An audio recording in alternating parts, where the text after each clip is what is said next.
Outubro de 1975. Uma banda britânica de rock entra num estúdio no país de Gales. Eles têm 6 minutos de música sem refrão, sem estrutura convencional, uma ópera de bolso sobre assassinato, niilismo e talvez um pacto com o diabo. A gravadora ouve e diz: Isso não é um single. Isso não é nada. É suicídio comercial. 50 anos depois, essa mesma música é a canção do século VI mais tocada em streaming. Tem mais de 1 bilhão de visualizações no YouTube e inspirou um filme que ganhou 4 Oscars. Pois é, o suicídio comercial deles virou o maior hit da história do rock. A pergunta que ninguém respondeu direito: como é que uma música que quebrou todas as regras possíveis não só sobreviveu, mas se tornou intocável? Eu vou te mostrar 3 camadas dessa história que ninguém costuma cruzar.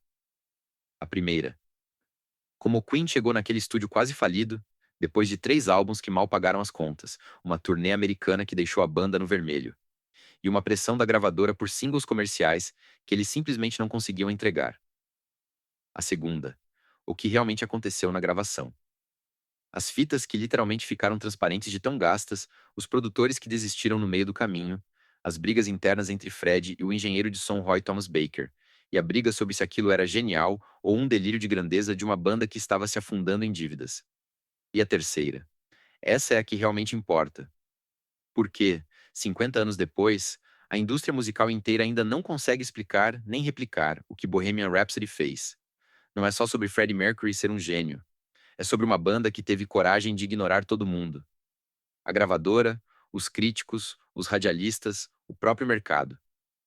E sobre um público que entendeu a mensagem antes dos executivos que tentaram barrar lá. Cada uma dessas camadas revela algo que os documentários oficiais do Queen costumam pular. E a última delas? Bom, a última delas muda como você ouve a música da próxima vez. Antes de Bohemian Rhapsody, o Queen não era exatamente um fracasso, mas também não era o Queen. A banda tinha lançado 3 álbuns entre 1973 e 1974. O primeiro, auto-intitulado Queen de 1973. Passou batido. Vendeu mal, não gerou hit e a crítica mal notou. O segundo, Queen 2, do início de 1974, foi mais ambicioso, com uma sonoridade mais pesada e experimental. Mas também não explodiu comercialmente. Teve uma recepção morna nas paradas britânicas. Chegou ao 5º lugar, mas o retorno financeiro foi baixo porque a banda estava numa turnê pesada que consumia tudo que entradas. O terceiro, Sheer Heart Attack, lançado no final de 1974, finalmente entregou um hit, Killer Queen, e colocou o nome deles no mapa das paradas. Killer Queen chegou ao 2º lugar nas paradas britânicas e ao 12º lugar nos Estados Unidos. Parecia que o Queen tinha encontrado o caminho das pedras, mas não pagava as contas de turnê. Longe disso. Segundo o que o guitarrista Brian May contou em várias entrevistas ao longo dos anos, incluindo uma longa conversa com a BBC em 2015, a banda estava num buraco financeiro profundo depois de uma turnê americana que custou mais do que arrecadou. Eles estavam tocando para plateias pequenas em cidades que mal conheciam, dormindo em quartos de motel baratos, dividindo sanduíches, e o dinheiro dos shows mal cobria o transporte dos equipamentos entre uma cidade e outra. A banda precisava de um álbum grande. Precisava de algo que definisse a carreira deles de uma vez por todas. Ou eles iam ter que voltar a tocar em pubs e clubes pequenos em Londres. A gravadora EMI pressionava por singles comerciais, coisa fácil de rádio, hits de 3 minutos com refrão grudento. O padrão que vendia disco nos anos 70. Freddie Mercury, no entanto, chegou nos ensaios de agosto de 1975 com uma maquete em fita cassete. Ele sentou ao piano e tocou o que tinha. O esqueleto de uma música. Só que aquilo não parecia música. Parecia uma colagem de pedaços que não se encaixavam. Uma abertura de piano lenta e dramática, quase uma balada. Depois um solo de guitarra. Depois uma sessão de ópera com coro, vozes empilhadas. Um crescendo bizarro que lembrava mais um coral de igreja vitoriana do que uma banda de rock. Depois uma parte de heavy metal, com guitarras distorcidas e bateria pesada. E por fim, um final melancólico, quase um sussurro, a frase Nothing really matters repetida como se estivesse se despedindo de si mesmo. 6 minutos de coisas que não se encaixavam em nenhuma categoria, em nenhuma playlist, em nenhum formato de rádio existente. A banda ouviu em silêncio. Brian May, Roger Taylor e John Deacon olharam um para o outro. Não houve debate. Não houve reunião. Eles disseram: vamos gravar isso. E simplesmente sabiam que aquilo era ou a coisa mais genial que já tinham ouvido, ou o maior erro das suas carreiras. E estavam dispostos a descobrir. A gravação de Bohemian Rhapsody aconteceu no Rockfield Studios, no interior do país de Gales. Basicamente uma casa de fazenda do século XVIII convertida em estúdio de gravação, cercada por campos verdes e ovelhas. E ali começou o pesadelo mais criativo da história do rock.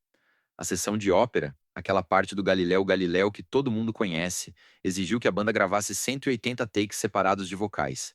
Cada membro cantando várias vezes, em diferentes tons, empilhando vozes, criando um coro artificial que soava como 40 pessoas cantando simultaneamente. Isso em 1975, sem autotune, sem Pro Tools, sem edição digital. Era fita magnética e tesoura de edição. Cortar e colar fisicamente. As fitas magnéticas, que na época eram caríssimas.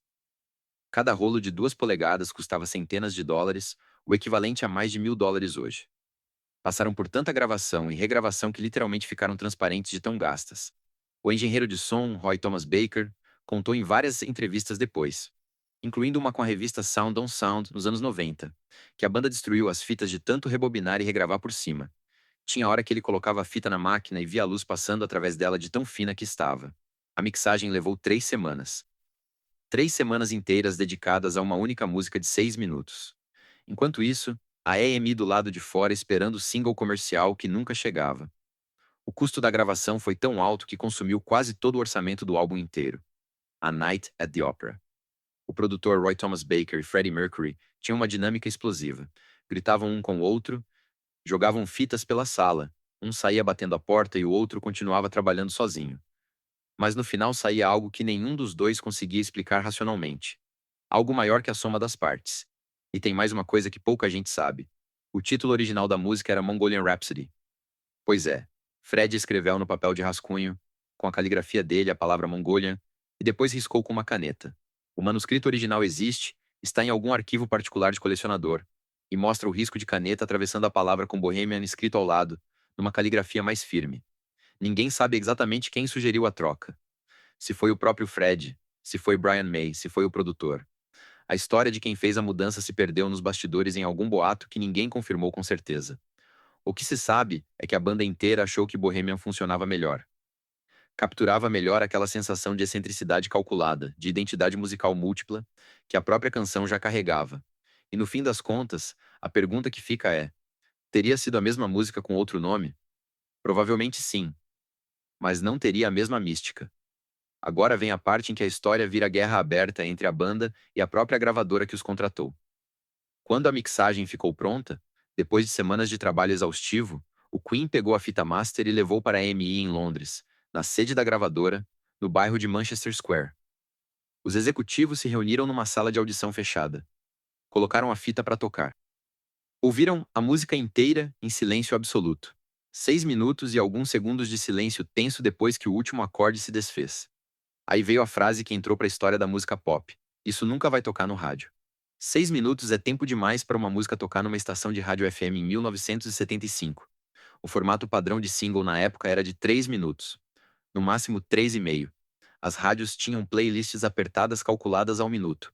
Um single de 6 minutos significava menos espaço para propaganda, menos rotação por hora, menos dinheiro no fim do mês para a emissora. E não tinha refrão repetido. A estrutura era completamente quebrada, uma colagem de gêneros musicais, que ia da balada intimista ao metal pesado, passando pelo coral de ópera e pelo teatro Music Hall. A gravadora sugeriu cortes. Corta a parte da ópera, disse um executivo. Ninguém vai entender o que é Galileu. Corta o solo de guitarra do Brian May. Encurta o final também, e transforma isso em algo que dure 3 minutos e meio, algo que dê para tocar na rádio. Freddie Mercury respondeu com a voz calma que ele tinha quando estava mais irritado. Uma calma gélida que os produtores aprendiam a temer. Ele disse: a música vai ser lançada inteira ou não vai ser lançada. Ponto final. A EMI ameaçou não distribuir o single. O Queen ameaçou sair da gravadora e quebrar o contrato. Teve reunião fechada com advogados. Teve carta registrada. Teve braço cruzado e porta batendo no escritório dos executivos. A banda estava disposta a queimar a carreira inteira por 6 minutos de música que ninguém queria. E a EMI estava disposta a perder a banda, que já começava a dar sinais de crescimento. para não lançar aquilo que internamente chamavam de suicídio comercial. O que salvou a música foi uma jogada meio suja de gênio do empresário da banda, Jim Beat. Ele pegou uma cópia da fita master, sem autorização, diga-se de passagem, e vazou para um radialista amigo chamado Kenny Everett, da Rádio Capital London, uma das maiores do Reino Unido na época. Everett ouviu e pirou completamente. Ele tocou a música completa no ar 19 vezes em um único fim de semana. Repete, 19 vezes. Ele colocava a música a cada intervalo, sem avisar a direção da rádio. Os telefones da emissora não pararam de tocar. Ouvintes ligavam desesperados perguntando onde comprar aquele single que nem tinha sido lançado ainda. Queriam o disco. Queriam a fita cassete. Queriam aquilo nos seus aparelhos de som em casa. Na segunda-feira seguinte, a Amy ligou para Jim Beat e disse: "Tudo bem, a gente lança do jeito que está, sem cortes, sem edições, do jeito que a banda quer." Não houve mais debate. Em 31 de outubro de 1975, Bohemian Rhapsody foi lançada oficialmente como single. 9 semanas depois, era número 1 no Reino Unido. Ficou no topo por 9 semanas consecutivas. Um recorde na época. A música que a gravadora chamou de suicídio comercial tinha virado o maior sucesso da história da banda até aquele momento. Mas o que ninguém conta, e esse é o meu ângulo aqui, a tese que eu vou defender, é que Bohemian Rhapsody não quebrou as regras da indústria por acaso, nem por sorte, nem por um golpe de gênio isolado. Elas foram quebradas porque a banda sabia, instintivamente, que as regras estavam erradas. A indústria musical em 1975 operava num modelo que funcionava desde os anos 50 sem ser questionado. Música de 3 minutos, estrutura verso refrão verso, cabe no rádio, vende disco, repete o ciclo. A Amy não era burra, era conservadora. E o conservadorismo dela vinha de décadas de funcionamento inquestionado. Só que o público já estava mudando por baixo dos pés deles, sem que os executivos percebessem. O rock progressivo dos anos 70. Bandas como Pink Floyd, Yes, Genesis, King Crimson já vinham fazendo músicas mais longas, mais experimentais, mais ambiciosas havia alguns anos. Mas Bohemian Rhapsody fez algo radicalmente diferente de tudo que existia. Ela não era progressiva no sentido chato, de exibicionismo técnico e solos instrumentais de 10 minutos que enjoavam o ouvinte comum. Ela era pop no sentido mais puro da palavra. Era grudenta. Era dançável em alguns momentos e emocionante em outros. As pessoas cantavam Galileu no chuveiro, no carro, no estádio, sem saber o que aquilo significava. Sem saber se era sobre um assassino arrependido ou sobre a morte de uma relação ou sobre Fred lidando com a própria bissexualidade. A ópera de bolso virou um hit de arena. E a indústria levou um susto do qual, francamente, nunca se recuperou totalmente. O que Bohemian Rhapsody provou, de forma definitiva e irreversível, é que o público é muito mais inteligente e muito mais aberto do que os executivos imaginam. As pessoas não precisam de refrão repetido para gostar de uma música. Elas não precisam de fórmula. Elas precisam de algo que as surpreenda, que as desoriente, que as faça ouvir de novo para entender o que acabaram de ouvir. A gravadora tratou o público como idiota. E o público mostrou que não era.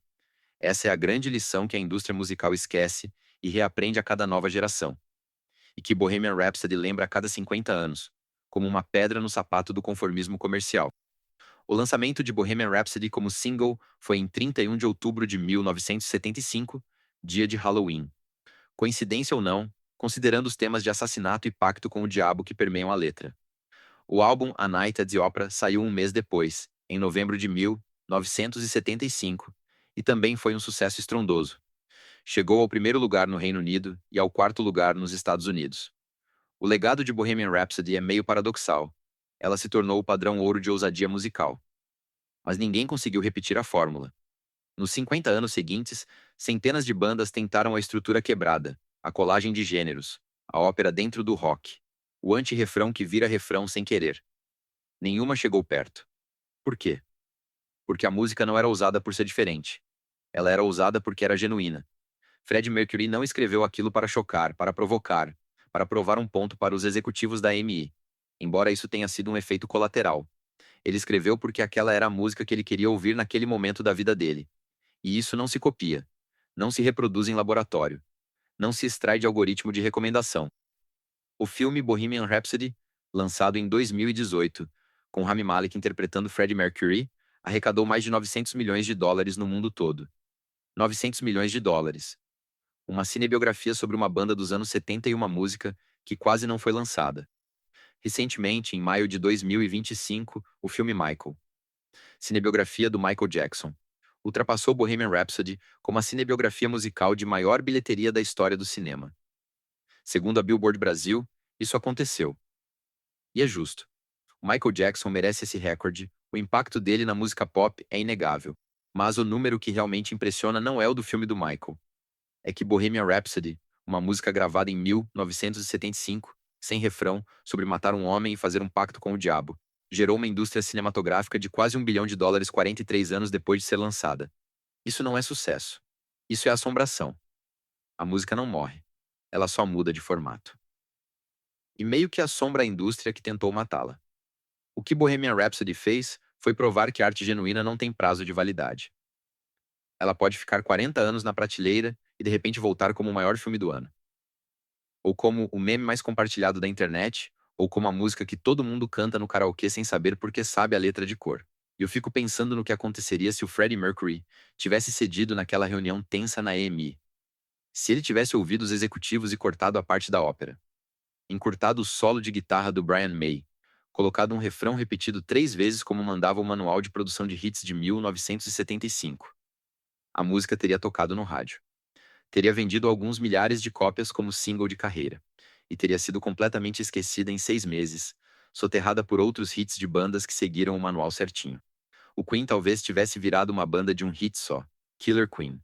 Daquelas que você encontra em compilação de supermercado com capa amarelada, custando R$ 9,99 na prateleira de liquidação. O que salvou Bohemian Rhapsody não foi tecnologia avançada que ninguém mais tinha. Não foi estratégia de marketing sofisticada.